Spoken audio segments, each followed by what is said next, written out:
God was with God. In the beginning was God. God was with God. Then maybe he's God two gods. I mean, I've never met God. I'm not qualified. If you say to me, Eddie, and God became flesh. And God became flesh. That's another problem again. God became flesh. Wait, brother. Whoa. If you say to me, Eddie, forget about who you know. Do a math test. I can do a math test. But if you say to me, Eddie, forget about who you've met, forget about who you know, just do a God test. I will fail, you will fail, you fail. You've never met God. So therefore, to me it makes sense there's one God. But I can't say I know. I don't know. Well, you could know God from what he's given you. Pardon? Spiritually, you could know God from what he's given to you. From what you say you read something from the Bible or the Quran. It makes sense. You have already an idea of what God is. And from what you read, you connect that to what you understand of what God is, and you put it together. Okay. And that way you'll know God. Like right now, see him. right now he knows that God, he cannot, right now he knows that you cannot use words for God. He knows something today. So then, anytime you hear a Christian say that, he would say no. I think he would tackle them on that point himself now. You see? Because he would say no, God is eternal. Yes? No beginning, no end. God is eternal. So you can't use words for him. So at least he learned that today. You learn that today, so then I think that he will address them when they make that mistake now. Yes. But I can say God is eternal because there has to be but I can't say definitively there's only one eternal being. I can't say that. But I can say definitively there must be an eternal being or beings. Let me give some proof for you to say. Let me give some proof for you to say that. And you're probably gonna say to me, say, okay, then no. If I quote a scripture where God says that He's one eternal being, No. you will say, I hear what you're saying, and I'm gonna be fair with you. But you say you probably say, well, that scripture is fairy tale for me. I don't believe that scripture is the word of God. So then what I have to do first, I have to prove to you that reference that I'm quoting, that scripture. I have to prove to you first it is from that God, that Creator that you believe exists. I believe some things in the Quran are of God. Let me say it. So you believe in the Quran? I'll give you an example. I'm asking you. You believe right and correct. You believe in the Quran when God says that He's one and only? Yes. So there you go, that's the answer. If you believe that, then that means you can say after because you say you believe that. And you see, you can be straight with me. You can say, well, I don't believe that. Or you can say, well, okay, no. Yeah. So if you believe that, then that means you do conclude that God is one now. So that when you said before that you can't say for sure that God is one, it's a reminder that you did actually believe God is one because that statement in the Quran that you said you agree with, I didn't force you to agree with it. But if you said to me right now, well, I don't know, I believe. I don't know, I believe. Well, you know, let me say it's a big misunderstanding with the definition of belief. If you believe, you know. Believe. No, in the English definition it says believe is. That's where you become very dangerous. In the English definition it says believe. They said believe is someone. Is a claim. Someone make a claim to be. You've got some intelligence. To be true, and without, especially it says especially one without evidence. Now, what the critics of religion do when they read that definition, they use it as their sword against religion. But you see, the understanding is very slow. They're not reading carefully. You see the word especially. What does that say to you in that definition? The word especially tell me there can be an exception. You can get a belief that is truthful. Yes, that's what the word especially says to me. And maybe my English is rubbish. Oh, I understand. So in the definition, when it says believe, a claim that something is true, one especially without proof. That's the dictionary says in it. But when the word especially is there, the word especially tell you that you can have a belief which is also true. That's what the word, it can be true. Yes, so the word especially entertain that thought. Absolutely. Yes. When we say Quran says God is one and only, I would believe that. This is one of those beliefs which is true. And it does violate the definition of what belief means. Yes. Because the word especially is in there. Yes. But you see the critics of Islam, even the good English speakers, they don't entertain the word especially in the definition, they ignore the word especially. Yeah. That they don't know English. You understand? Now when I meet them, I have to straighten them out. If you know English, when the word says especially one without proof, but also entertain, and the flip coin, that means you can have one also with proof. You understand me? I get what you're saying. So Islam is a belief with proof that proves it to be truthful. I would say it's got proof in some things, and some things it hasn't. Based on evidence. But at the end of the day, the one thing I know about Christianity, Judaism, and Islam is like a club, and Christianity and Judaism. This club says that when you join, everybody has to wear red. Right? Now, what does that mean?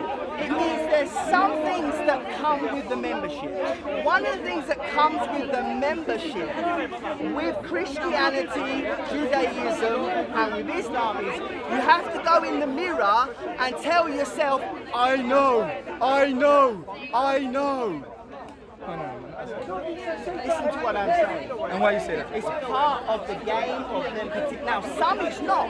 Like, for instance, in Buddhism, that's not part of their thing. They don't say I'm no, not in no, Islam. I can speak for boys Islam. Wait. I know you've done a good job, let me say, by the way, so far. You know, and so therefore, for people like me who are able to think, I can honestly say, and I could be wrong, but I don't think I'm wrong. I don't want to be in this In fact, film. the truth is I know I'm not wrong, but it's still no, really, which is, I know God is eternal. Check what I said. I know God is eternal. It's a belief, but I know it. But I do not know there is only one God. Because I can deduct that this God has to be eternal, because there cannot be nothing and something comes out of it. It's impossible. So I know, though it's a belief, that there has to be something that is eternal, which we call God. But when you say to me, how do I know that this has to be one? I cannot give that. And I guarantee you, there's no one smarter. I see where you're going. But let me show you. How do I? I'll show it to you. There's scripture, there's information that God sent in one. Before those scripture, you could say the human being, clever, wise human being. He can look around in the creation, in the creation, and he will know that there's a creator exists. And within his own self, his life, his everyday doings. You see, he as a human being, they can invent ruler to calculate a measurement. We can have a precise conversation about a thing. Correct. Yes. One person we can fall off most things. And that one person, if that one person is a wisdom, it's for a reason that we don't take ourselves as God. And we don't be too arrogant. It's also a wisdom for that one person that we get things wrong, and we're forgetful. But it's most of the cases we're not forgetful. It's a human being invent ruler to give measurement. A straight line. We can have a precise conversation. The universe, solar system, it have precise positioning, precise location, which is practical to life here. So give me how you know that there's one God. I'm working for you. So we know from observing something that there gotta be a creator there. There gotta be something there. Yes. Yeah, that's the done. And it can, measuring. Yes. Yeah. I want to build. I'm gonna try to build up very quickly. And it cannot be nothing like what we here perceiving. Because if we bring all that into being, it must be greater than what depending on it to come into being. Yes. So I'm saying the camera depend on him to put it up to stand. Otherwise it cannot stand by itself. So he must be greater than the camera. You see? Yeah. So therefore we reach that portion. So our perception, the projection perception here, because we human being is limited. So it's only can reach a limited scrutiny about what God is, or the creator, which is we can conclude is there. But common sense tells us that it has to be limited. Because we in this four dimension, we can't even hear a dog whistle. That's how limited we are. There's many species in the ocean that we still discover up today, new creatures that we don't know. So, some human beings don't know how many pulses in their body, how many veins. It's their own body, but they're ignorant of it. So how do I expect that this human being to tell me exactly fully about the unlimited creator which is outside of the four dimensions? That would be unfair on him. So when an atheist says I don't believe because I don't see him. So that's what I'm doing. I'm saying I don't know. Yeah, but right? Yeah, you're saying I know. There's a drum roll. We're going to get to the point now. So the only way, the common logical now, you're not a logical person. The only way for you to know is unless that exists a scripture where you kind of perceive it your own, he reached to you inwardly. He sent information inwardly. So it's necessary that we have to have messengers and scriptures now. That's why it makes sense. Because even though you cannot perceive outside the 4 dimensions to get to God, but God who created you on the 4 dimension, is there an obstacle preventing him to get through to you? No. The creator who created the 4 dimension and you and give you all that you ever had, there's no problem preventing him from sending information to you and your level of understanding. And that we're talking about messengers and scriptures now. It necessitates that we have to have that now. That's what makes sense. No, but when someone says this scripture is from God, no, don't take pushing back. They improve it to you, it's from God. So if it's a logical human being, you think a bit more logical. If it's from the creator, who you claim created all of his cosmos, his creation, then another logical view would tell you, in life, every creator will have a truthful knowledge about their product. So we're going to test this message now in the line of knowledge about product from the manufacturer. The man who made the camera, he does not know the knowledge about the camera. He write a manual tell you about the camera. That's how much you know about it. If you go home and you bake a cake, you're the maker of that cake, you're the manufacturer, the producer of that cake. Don't you know all the ingredients you put in the cake? Especially if you're baking cake for selling or taking. I like what you said. Because that's for the business, the consumer right now. You have to put the ingredients carefully, so you can get sued. Yes. So if you're baking cake for selling, you put an ingredients list telling them. I put 10 ounces of sugar, 10 ounces. So my logic is this there, like the BMW manufacturer, they know about the car. The iPhone manufacturer know about the product. So we're gonna scrutinize, we're gonna challenge the current on this method now. Wait. Let me ask you one question. In the understanding what you have taught, is your name Muhammad? Sorry? Is your name Muhammad? No, my name is not Muhammad. What's your name? My name is, I'm a revert. I have a different name before, but my name is Abdullah now, as a Muslim. I changed it. Are you the Muhammad who got the revelation? No. What's that mean to you? What does that got to do? Explain to me what does that got to do. You stopped me at my point anyway. You didn't let me finish my point. What you have said No, I haven't finished. is correct. No, what I haven't finished when said. Muhammad is talking. What I haven't finished said.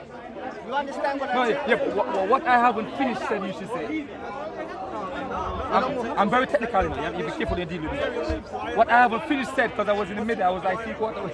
I'd like to talk to Muhammad. Interesting, very interesting. I'd love So to. I'm trying to say, you know, I'm being on the people's side. I'm being on the people's side who says, okay, then I'm not going to ask people to be rid of God. I'm taking a journey with them. I'm taking a journey because we want the value of proof. We want to take proof first. After proof comes, then you can say, you know, after proof, innit? When proof comes to you and it's 100% clear, you can say, no, I know because of the proof. Yeah? Because you say you don't know, so I'm giving you proof first. So after I give you proof, then you can say after that, I know. You see where I'm going with this? So the first thing is I have to be fair to you. I can't tell you that the currency is. I have to prove to you first currency from the creator. You have the right for me to prove that to you. You have a right. You see where I'm going? So you're not saying that it's not tough. I was adjusting. Say I know. So I was adjusting the scriptures. Yeah, I was adjusting the scripture now. The Muslim of a claim that this Quran, which we read 7th century, which has been preserved, never changed, in a living language, Arabic. It hasn't preserved in a living language. Preservation of it is not a proof that it's from God. You see, I'm being fair, innit? Preservation of the scripture doesn't mean it's from God. No. So therefore, we're gonna challenge it from God now. If it's from the creator, It would be some evidence. Some evidence. Yes, some evidence. You're right. Yeah, I mean it's hard. But if it's from the creator, now you use like criterion. The criterion of knowledge about the creation. This creator, this maker that we establish, we agree with that logic. That the baker, the cake, manufacturer about the phone and anything. This maker must have the truthful knowledge about their product. So Prophet Muhammad claimed the Quran is given to peace upon him, is given from the creator of the cosmos, the universe, you and me, all the people. The Muslim claim the same thing. So if his claim said inside the Quran, those 114 chapters, there's over 6,600 verses, he must be explaining factual thing about the creation. Despite the time shouldn't be a restriction for the creator to know his creation. The creator must know his creation at all times, because he is the creator. Sorry. So then when we go into the Quran now, we see many things now that people start discover recently that they couldn't have possibly known. They only know recently because of the invention of later scientific equipment that led them to discover such things. But when we go back 7th century, when the Quran was revealed, let's be honest, and the Prophet was performing it. He didn't have those equipment. No, they didn't. Like a Hubble telescope. No. Like equipment to measure the earth to know the lowest part of the land above sea level. No, not that far. No. So how come the Quran is saying this factual thing in the 7th century? The creator, the claim is from the creator is saying, okay, enough, and we have created the universe with strength, and we constantly expand the universe subsequently. And the lowest part of the land above sea level, the Dead Sea Valley. So, the sun is not round. The sun is not perfectly round. And the judgment, when it cools and lose energy, it will become round. But it's not round at the moment. Previously, we thought we were looking at a round sun. Either we can't look at the sun for long, but with the little glance that we have, we thought we look at a round sun with a little glance. But according to now, it's not round. And the Day of Judgment, talking about futuristic, when the sun will overturn, I will be lose energy's light, and the sun will be rounded up into a perfect sphere. So that verse indicating that right now, because that Day of Judgment now, the sun is not round. Because the verse says, on the Day of Judgment, the sun will be rounded up. So that common sense tell me that imply that right now, because not that judgment, it's not round. Scientists tell us now that the sun, when they put the camera and the moon to photograph take a photograph of the sun, it's not a round sun. The sun, because of the combustion of the energy of the sun, over 1,500 kilometers, 1,000 kilometers away, they have like lava, fiery lava, constant, unbreakable flame. It's a furious box. It's not round. So you have this unbreakable thing constantly. As you take the camera, you look at the camera of the sun, you can see from the moon. Current spot on. How could this unlit man, no shoot to the moon in the 7th century, no camera at the moon at the time, how could he be saying that in the Quran? If you want to say it's not the creator word, if you want to say it's not the creator, one second, if you want to say it's not the creator word, the accountability, liabilities and the critics that say it's not the creator word, the word is there, preserved. It can't be Prophet Muhammad wrote in the 7th century, because a man. So whose word is it then? That's a counter question, the bird, and you to tell me. Will it be Lucifer, the devils? Don't react, respond. No, it can't be Lucifer, devil. Why can't it be? The concept of Lucifer, the devil, where do you get that from? You get that from scripture also. From Bible. That mean you believe in Bible? Me, I believe in the Bible. Yeah. So you believe that the devil exists and Lucifer exists? I believe Lucifer exists. What does the Bible say about the devil? The devil cannot go against himself. If he goes against, Jesus says that the devil goes against himself, his kingdom will fall. It must be. So the devil cannot oppose himself. So the reason why the Quran cannot be from the devil, the Quran have so many places where the Quran is bashing the devil. His enemy number one. Don't take him as friend. So according to Jesus' teaching of who the devil is in the Bible, Lucifer, who the devil is, just if the devil opposes himself, his kingdom would fall.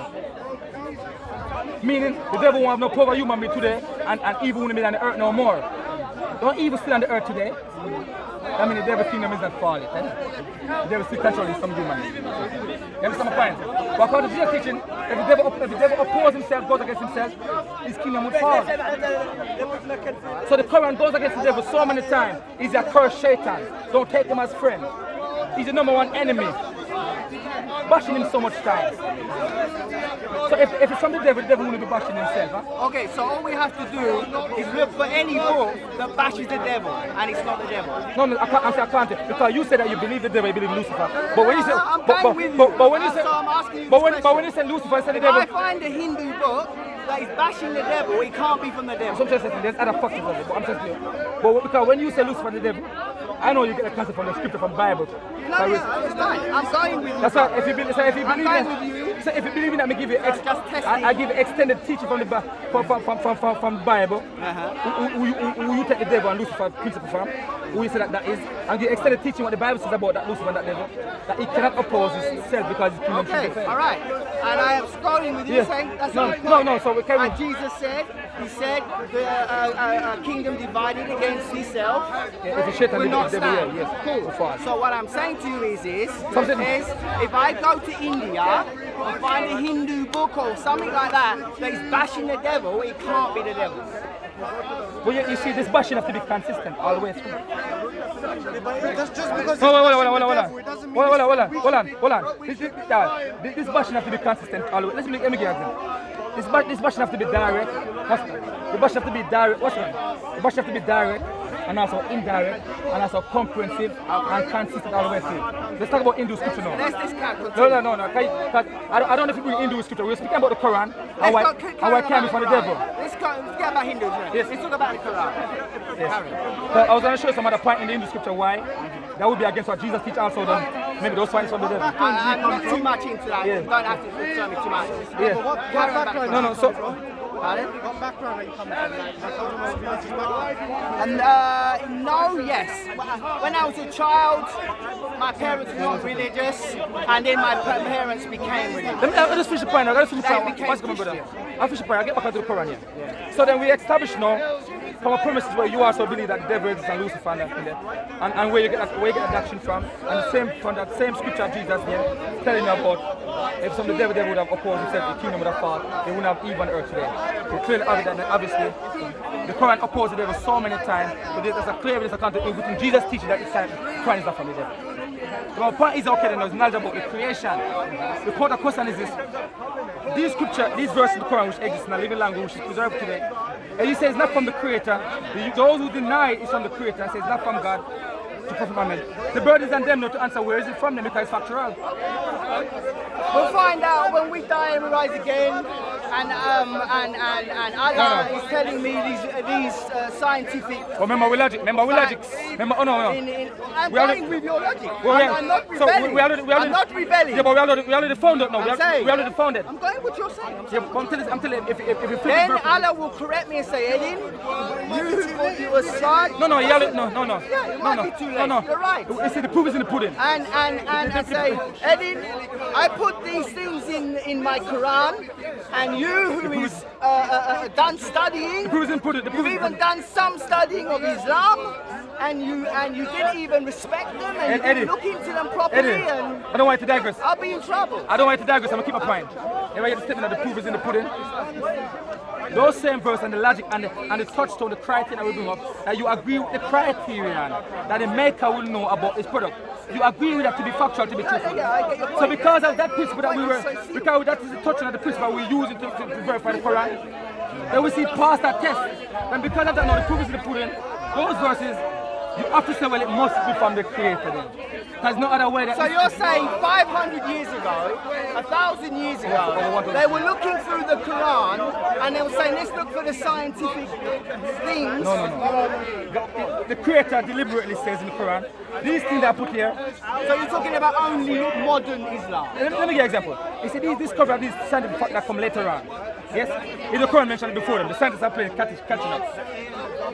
These things, the Muslim don't need that to be obedient. The one who believes don't need it to be obedient to Allah. The companion who will see the Prophet in front of their face and saw other miracles that the Prophet did in front of their face, like water coming out his finger, there's other miracles. I don't use them because we weren't there, we can't verify them empirically. But those companions there, they saw them in front of their face. So that was enough for them to believe that you is the messenger of God. So they don't need. They were there. So these scientific facts that would discover later on by a later generation, God didn't put them there for not specifically for them. They don't need it to believe in the messenger and to follow the Quran to be the Quran from God. Those components, they don't need that. Even me today, I don't need that. But the reason for that is for people, maybe that, sorry, I don't know, I don't do this disrespectful. In your portion, or worse than your portion that don't believe and entertain none of it. It's for them because the Quran right says, these signs that God put there, that they discuss to be sent later on, God says, and soon you will come to know the truth. Meaning something, from the 7th century, God says, it is something ahead.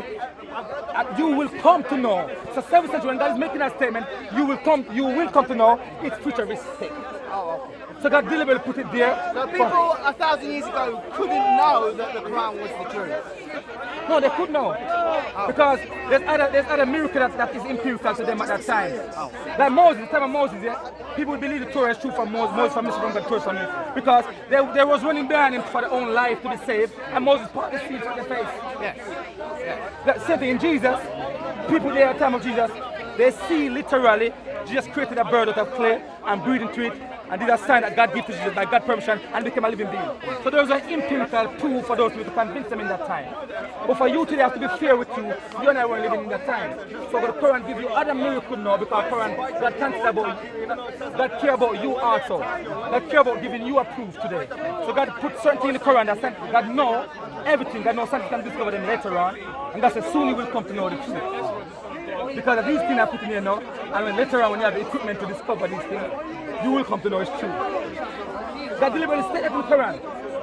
Like God says, and they will, and in the forest reach of the horizon, he's talking to the astronomer, those who send shuttles to space.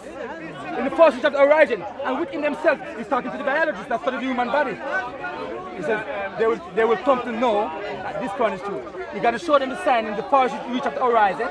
As he's talking to the astronomer, and within themselves, the biologists, he's talking to them who study those fields. He's going to show you the sign in those areas, and you will come to know that this Quran is true, because what it says about the biology and what it says about astronomy before you discover those facts.